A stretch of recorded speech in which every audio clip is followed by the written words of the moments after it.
Dans une maison pauvre au bord de la forêt, vivaient un frère et une sœur, soumis à la cruauté d'une marâtre sans cœur. Plus vite, petit paresseux! Vous ne mangerez qu'après le dernier travail. Sans parler, ils comprirent que leur misère ne finirait jamais s'ils restaient ici. Chaque jour, la bonté quittait davantage son visage, et quelque chose de plus noir semblait grandir derrière ses gestes. Cette nuit, nous partirons. Mieux vaut la forêt que cette peur. Ils ne possédaient presque rien, mais l'espérance tient souvent dans un paquet minuscule. Avant le lever du soleil, ils quittèrent la maison sans se retourner. Derrière eux restait la faim, les coups et les ordres. Devant eux, l'inconnu. La forêt les engloutit, immense, sauvage, et pourtant plus miséricordieuse que leur foyer. Les vieux arbres peuvent abriter oiseaux, insectes et petits animaux dans leur cavité. Le lendemain, la soif leur parut plus dure encore que la peur. Alors la première source murmura une menace que seuls les cœurs innocents pouvaient entendre. N'y touche pas. La source dit que tu deviendrais un tigre. Ils continuèrent jusqu'à une autre eau claire, mais la forêt gardait encore ses pièges. Dans les traditions européennes, les sources passent souvent pour des lieux de guérison où que l'eau vive d'homme. Il résista encore, mais la soif brûlait désormais tout son être.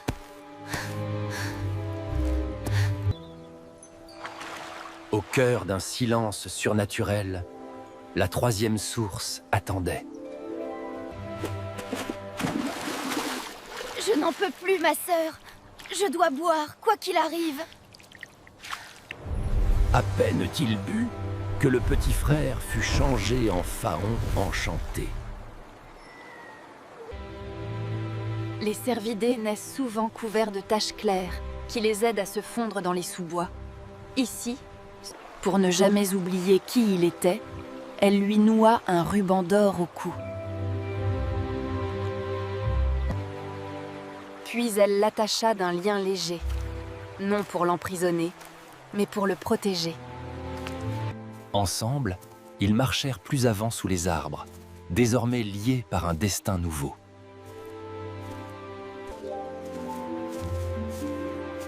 Regarde, petit frère.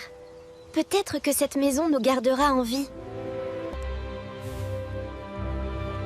Les cabanes abandonnées deviennent vite des refuges pour mousses, insectes et petits animaux.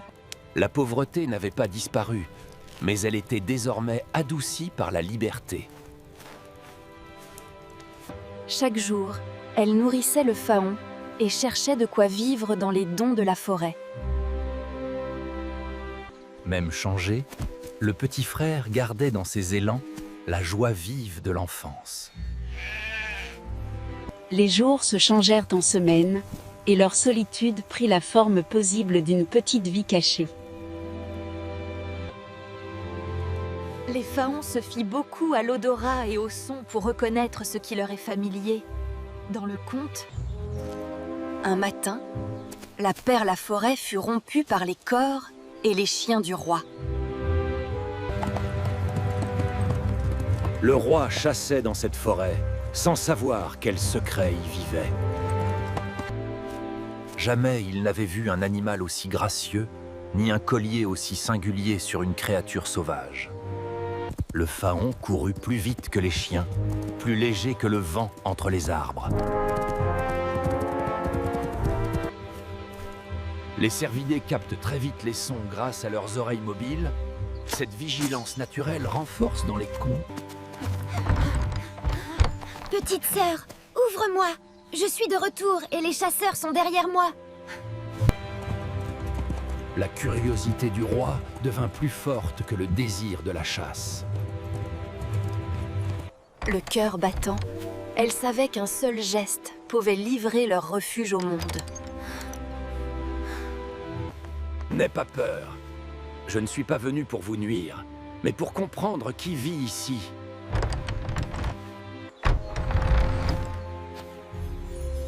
Au Moyen-Âge, comme dans les contes. Viens avec moi au château. Tu seras traité avec honneur, et ton petit compagnon sera en sécurité. Elle n'acceptait rien pour elle seule. Tout dépendait de la place accordée à son frère enchanté. Si mon petit frère reste auprès de moi, alors je vous suivrai. Ainsi, la file des bois entra au palais, sans quitter celui qu'elle aimait le plus au monde.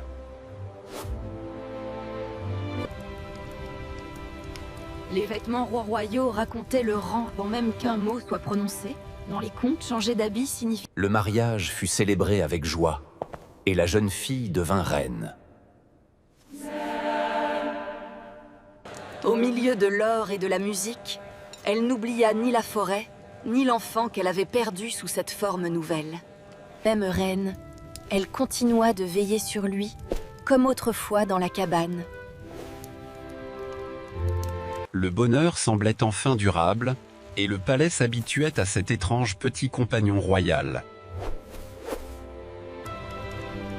Autrefois,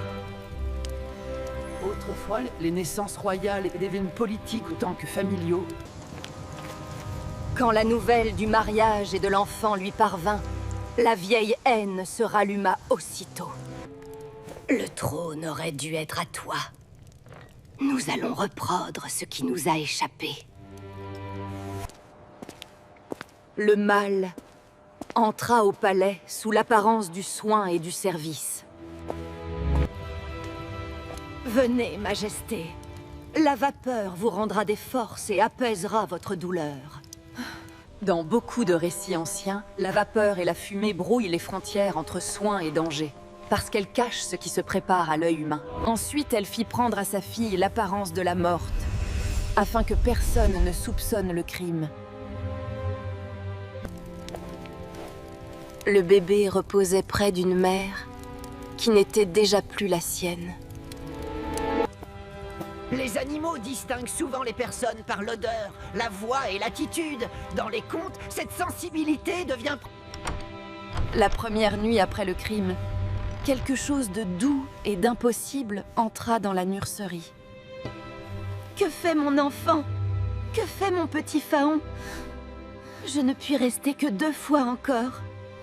La nourrice n'osa ni crier ni fuir, tant la vision était belle et terrible à la fois. Même morte, la mère revenait accomplir les gestes que l'amour n'abandonne jamais. Les fantômes des légendes ne sont pas toujours des présences vengeresses. Beaucoup reviennent. La nuit suivante, elle attendit encore, certaine de ne pas avoir rêvé. Sire, la reine vient chaque nuit voir son enfant. Je l'ai vu de mes propres yeux. Cette fois, le roi voulut voir lui-même si le ciel envoyait un signe ou si le palais abritait un prodige plus douloureux encore. Pour la 3e nuit, la reine revint dans sa blanche lumière, calme comme un souvenir vivant. Dans les contes, la reconnaissance d'un être aimé peut briser les apparences, lever les charmes et rappeler un corps à la vie. La jeune reine vivait de nouveau, rendue au monde par la vérité et l'amour. Le petit frère sentit avant tous les autres que le mal venait d'être vaincu. Que mérite celle qui a usurpé la place d'une reine et tenté d'effacer une mère? Le faux visage céda sous le regard de tous, et le palais vit enfin ce qu'il aurait dû voir plus tôt.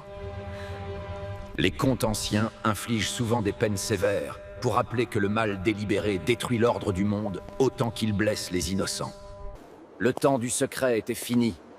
La faute marchait désormais en pleine lumière.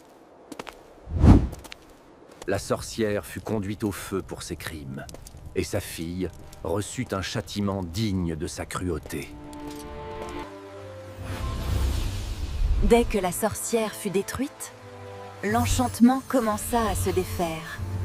Le jeune homme reparut sain et sauf, comme s'il sortait d'un long songe de forêt. Les cervidés perdent et reforment leur bois chaque année, ce sont des cycles naturels. Dans le conte, Pour la première fois depuis sa fuite, le frère se tient debout comme un jeune noble, libre et reconnu. La famille, longtemps brisée, formait enfin un cercle complet. J'ai voulu boire malgré l'avertissement. Et ma sœur m'a sauvée chaque jour depuis cet instant. ils avaient gagné un palais, mais ce qu'ils chérissaient le plus restait d'avoir traversé l'épreuve sans se perdre l'un l'autre. Les objets souvenirs servent souvent dans les contes à relier les identités successives d'un personnage. Ils prouvent Il voulut revoir l'endroit où la peur s'était changée en refuge. Le plus humble des abris leur semblait presque sacré après tant d'années. Cette forêt vous a caché quand les hommes ont échoué. Je lui dois plus que je ne puis dire. Le royaume entier voulut partager la joie de cette maison réconciliée.